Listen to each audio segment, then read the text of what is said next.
Minister Charandas ने 2 आदमियों का खून कर दिया है ना, उसी का केस चल रहा है। अच्छा, और सरकार की तरफ से भारती देवी लड़ने वाली है। वाह क्या बात है, फिर तो आज बड़ा मजा आएगा। और मंत्री चरणदास के गिरफ्तार होते ही उन्हें सस्पेंड कर दिया गया है। ये तो बहुत पहले कर देना चाहिए। हाँ। अरे कुछ ऐसे ही गंदे मंत्रियों की वजह से बेचारे अच्छे मंत्री भी बदनाम हो जाते हैं। Correct, very correct. बाबा ये गंदे मंत्री कौन है? योर ऑनर, ये मिस्टर चरणदास, जिनके लिए कल तक किसी को कत्ल कर देना एक चींटी को मसल देने से ज्यादा अहमियत नहीं रखता था, और जो सत्ता के नशे में बदमस्त होकर सीना तान कर चलते थे, आज सत्ता की डोर हाथ से निकल जाने के बाद एकदम सहम कर, सिकुड़ कर, सिमट कर भीगी बिल्ली की तरह इस कटोरे में खड़े हैं। बेचारे। मेरी शिकायत पर दिल्ली पुलिस की मदद से चरणदास जी को गिरफ्तार तो कर लिया गया था, लेकिन उसके बाद यहां की पुलिस ने ना कोई कार्रवाई की, ना कोई तहकीकात। और फिर हमारे पुराने सरकारी वकील मिस्टर भारद्वाज सरकारी काम छोड़कर चरणदास की वकालत करने लग गए हैं। इसमें मुझे कोई एतराज नहीं है, लेकिन नए सरकारी वकील ने भी कुछ नहीं किया। ये सिर्फ दिखावा करते हैं कि ये मुजरिम के खिलाफ केस लड़ रहे हैं, लेकिन इनकी पूरी कोशिश यही रहती है कि ये केस किसी भी तरह कमजोर हो जाए और मुजरिम रिहा हो जाए। इन हालात में मुझे शक था कि सही इंसाफ नहीं होगा, इसलिए मैंने सरकार को अर्जी देकर इस केस को सरकार की तरफ से पेश करने की इजाजत ले ली है। ये देखिए।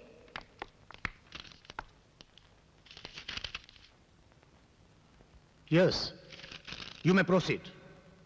योर ऑनर, मेरा ये आरोप है कि चरणदास ने सरपंच धर्मराज और इंस्पेक्टर पांडे का खून किया है। योर ऑनर, मेरे मवक्किल पर खून का इल्जाम तो लगाया गया है, लेकिन अब तक ना तो कोई सबूत मिला है और ना ही कोई गवाह सामने आया है। यहां तक कि लाशों का भी पता नहीं चला है, और ना ही अब तक सरकारी वकील साहब ने अदालत में कोई रिपोर्ट पेश की है। इस मामले में प्रोसिक्यूशन का क्या कहना है? योर ऑनर, सरपंच धर्मराज और इंस्पेक्टर पांडे के घर वालों ने सिर्फ ये रिपोर्ट लिखवाई है कि वो लोग लापता हैं। पुलिस तलाश कर रही है, लेकिन अभी तक उन लोगों का कुछ पता नहीं लगा। और सिर्फ लापता होने की बिना पर खून का मुकदमा नहीं चलाया जा सकता। वाह, सरकारी वकील और वकीले सफाई क्या नाटक कर रहे हैं। ये नाटक नहीं है मैडम, कानून का सवाल है, इंसाफ का सवाल है। आप कहती हैं कि 2 खून हुए हैं।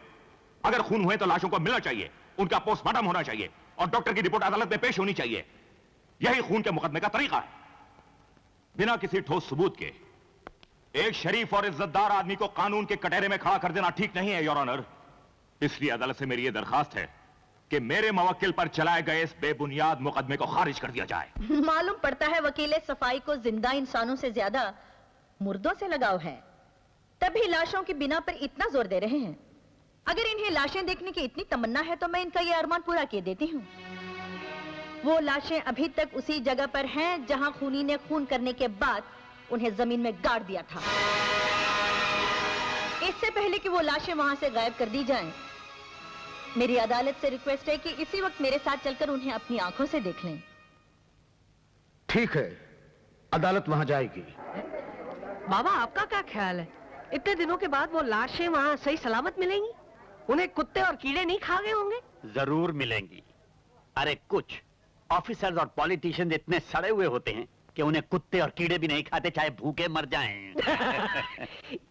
तू यही पूछने वाला है ना, कुत्ता कौन है? हाँ। तू।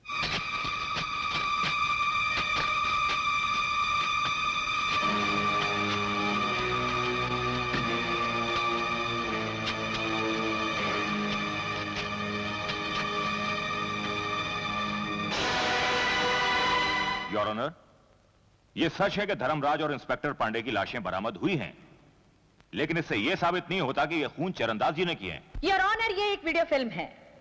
इसे देखने से आपको साफ मालूम पड़ जाएगा कि खूनी कौन है और उसका मकसद क्या था। नो योर ऑनर, किसी भी अदालत में वीडियो फिल्म को सबूत नहीं माना जाता। दिल्ली हाई कोर्ट ने एक वसीयत के केस में वीडियो कैसेट को ठोस सबूत माना है। ये रही उसकी रिपोर्ट। मैं अदालत से प्रार्थना करती हूँ कि ये वीडियो कैसेट यहाँ दिखाने की इजाजत दी। I strongly object, Your Honor। ये वसीयत का नहीं, खून का मुकदमा है। अदालत में इस फिल्म को दिखाने की इजाजत नहीं देनी चाहिए, नहीं देनी चाहिए। मैं कहता हूं बिल्कुल नहीं देनी चाहिए। Order, order.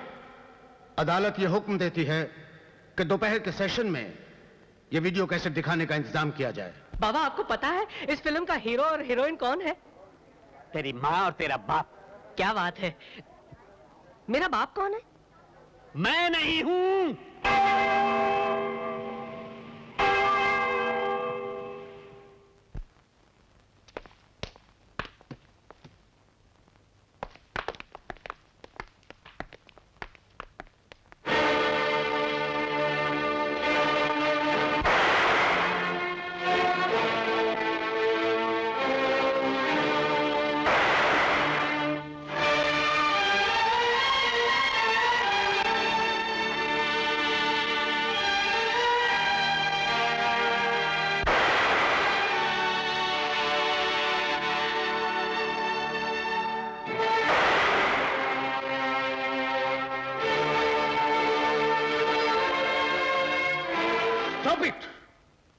चरणदास जी, अभी जो शख्स वीडियो पे खून करते हुए देखा गया, क्या वो आप ही थे?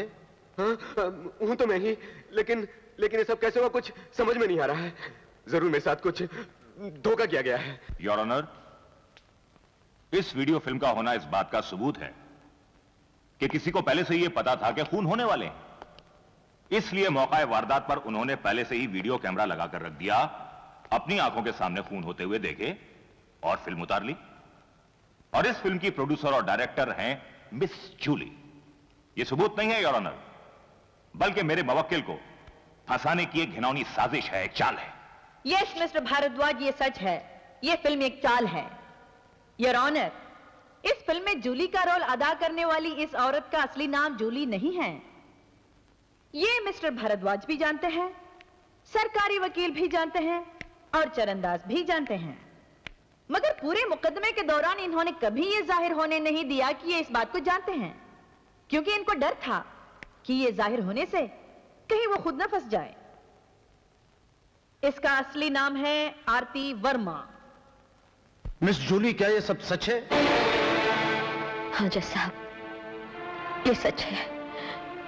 मैं वही आरती वर्मा हूं जिसके बेकसूर पति को कानून के खिलाड़ियों ने खूनी ठहराकर जेल भिजवा दिया था।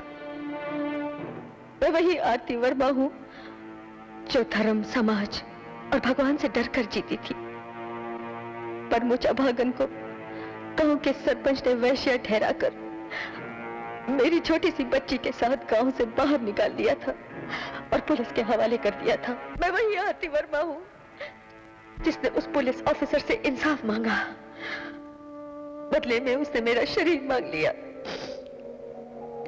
जब मैंने उसका विरोध किया तो उस राक्षस ने मेरी आंखों के सामने मेरी फूल जैसी बच्ची का गला घोटकर उसे मार डाला। मैं वही आरती वर्मा हूं जो अपनी बच्ची की लाश हाथों में लिए इस मंत्री के पास ये सोचकर गई थी कि ये अबलाओं का रक्षक है, मेरी भी रक्षा करेगा, मुझे इंसाफ दिलाएगा। पर इसने मुझे झूठा आश्वासन देकर बड़ी हमदर्दी के साथ मेरी बच्ची का अंतिम संस्कार करवा दिया। उस वक्त मुझे मालूम नहीं था कि ये बाद में मेरी पवित्रता और सतीत्व का भी अंतिम संस्कार कर देगा। पति जेल चला गया, बेटी धरती की गोद में सो गई और मेरा सतीत्व इस वैशी दरिंदे के भेंट चढ़ गया। मैं एक जिंदा लाश बनकर रह गई। अपनी बेकार, बेमानी और बदनाम जिंदगी को खत्म करने के लिए जब मैं आत्महत्या करने गई तो इस न्याय की पुजारन ने आकर मुझे बचा लिया। वो मेरा दुख अपना दुख समझकर मुझे इंसाफ दिलाने के लिए इसी अदालत की वेदी पर ले आई। फिर भी क्या मुझे इंसाफ मिला? नहीं जज साहब, नहीं। मुझे सिर्फ सजा मिली उन गुनाहों की जो मैंने नहीं किए थे। इसी अदालत में मुझे वैश्या कहा गया, अपनी ही बेटी की हत्यारन कहा गया और मुझे काल कोठरी में डाल दिया गया।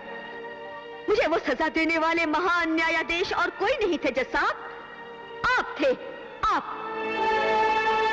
यस योर ऑनर, इसे सजा इसलिए हुई कि इन लोगों के पास सारे सबूत थे और इसके पास सिवाय सच के और कोई सबूत नहीं था। और अदालत को तो सबूत चाहिए ना। जज साहब, अगर आपके सामने भगवान भी आकर इस कटोरे में खड़े होकर कहें कि मैं भगवान हूं, तो आप पूछेंगे इसका सबूत क्या है? आपके लिए तो सच वही है जिसका सबूत है। योर ऑनर, हर समझदार अपराधी सबूत को अपराध के बाद ही मिटा देता है, इसलिए सबूत नहीं मिलते हैं, पैदा करने पड़ते हैं। फर्क सिर्फ इतना है कि धर्मराज और चरणदास जैसे लोग सच को छुपाने के लिए सबूत पैदा करते हैं, और मैंने सच को दिखाने के लिए सबूत पैदा किए हैं।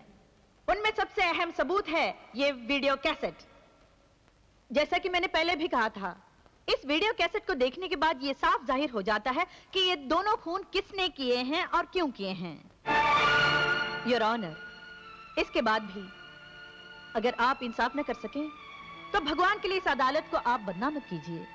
सत्यमेव जयते की इज्जत नहीं रख सकते तो इसे मिटाकर लिखवा दीजिए कि यहाँ झूठ की जीत होती है।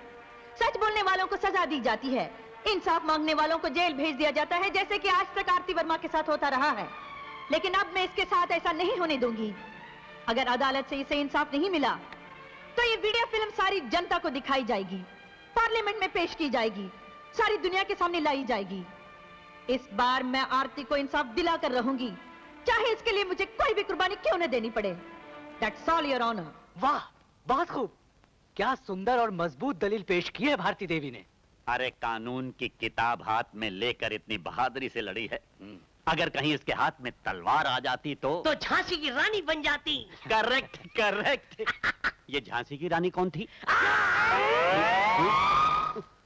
मुझे भी अपने जैसा बना दिया। मुकदमे का फैसला कल सुनाया जाएगा। The court is adjourn.